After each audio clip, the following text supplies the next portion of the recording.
اللہ بن سباق نے خبر دی اور ان سے زید بن ثابت انصاری رضی اللہ عنہ نے جو کاتب وحی تھے بیان کیا کہ جب 11 ہجری میں یمامہ کی لڑائی میں جو مسلمہ کذاب سے ہوئی تھی بہت سے صحابہ رضی اللہ عنہ مارے گئے تو حضرت ابوبکر صدیق رضی اللہ عنہ نے مجھے بلایا۔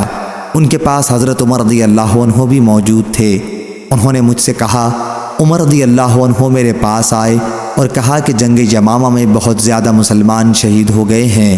اور مجھے خطرہ ہے کہ کفار کے ساتھ لڑائیوں میں یوں ہی قرآن کے علماء اور قاری شہید ہوں گے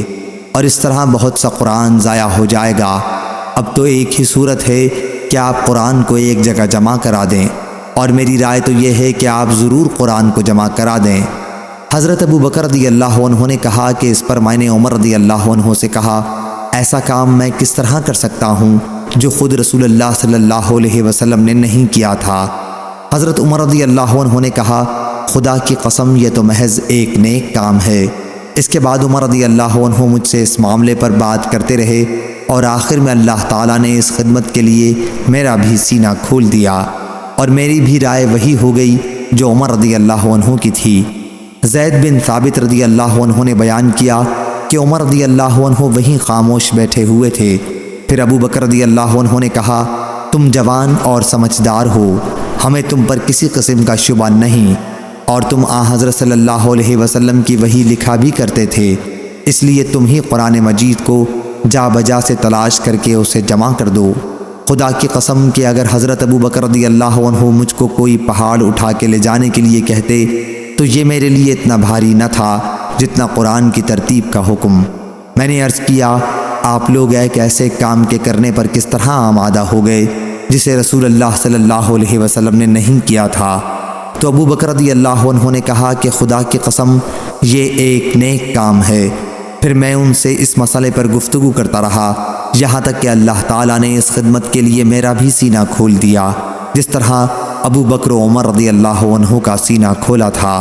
چنانچہ میں اٹھا اور میں نے کھال، ہڈی اور کھجور کی شاخوں سے جن پر قرآن مجید لکھا ہوا تھا اس دور کے لیے تم ہی قرآن مجید کو جا بجا سے تلاش کر کے اسے جمع کر دو۔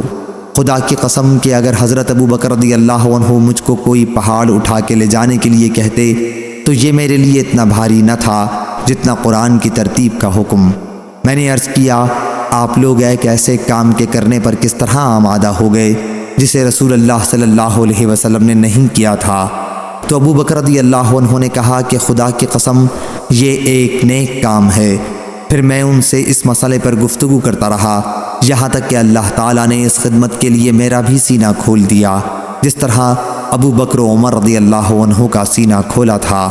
چنانچہ میں اٹھا اور میں نے کھال، ہڈی اور کھجور کی شاخوں سے جن پر قرآن مجید لکھا ہوا تھا اس دور کے رواج کے مطابق قرآن مجید کو جمع کرنا شروع کر دیا، اور لوگوں کو جو قرآن کے حافظ تھے حافظ سے بھی مدد لی، اور سورہ توبہ کی 2 آیتیں خزیمہ انصاری رضی اللہ عنہ کے پاس مجھے ملی، ان کے علاوہ کسی کے پاس مجھے نہیں ملی تھیں۔ وہ آیتیں یہ تھیں، لَقَدْ جَاءَكُمْ رَسُولٌ مِّنْ أَنفُسِكُمْ عَزِيزٌ عَلَيْهِ مَا عَنِتُّمْ حَرِيصٌ عَلَيْكُمْ، آخر تک۔ پھر مصحف جس میں قرآن مجید جمع کیا گیا تھا ابوبکر صدیق رضی اللہ عنہ کے پاس رہا، آپ کی وفات کے بعد عمر رضی اللہ عنہ کے پاس محفوظ رہا،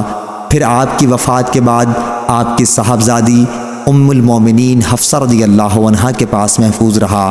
شعیب کے ساتھ اس حدیث کو عثمان بن عمر اور لیث بن سعد نے بھی یونس سے، انہوں نے ابن شہاب سے روایت کیا، اور لیث نے کہا کہ مجھ سے عبد الرحمن بن خالد نے بیان کیا، انہوں نے ابن شہاب سے روایت کیا، اس میں خزیمہ کے بدلے ابو خزیمہ انصاری ہے، اور موسیٰ نے ابراہیم سے روایت کی، کہا ہم سے ابن شہاب نے بیان کیا، اس روایت میں بھی ابو خزیمہ ہے۔ موسیٰ بن اسماعیل کے ساتھ اس حدیث کو یعقوب بن ابراہیم نے بھی اپنے والد ابراہیم بن سعد سے روایت کیا، اور ابو ثابت محمد بن عبید اللہ مدنی نے کہا ہم سے ابراہیم نے بیان کیا، اس روایت میں شک کے ساتھ خزیمہ یا ابو خزیمہ مذکور ہے۔ صحیح بخاری حدیث نمبر 4679۔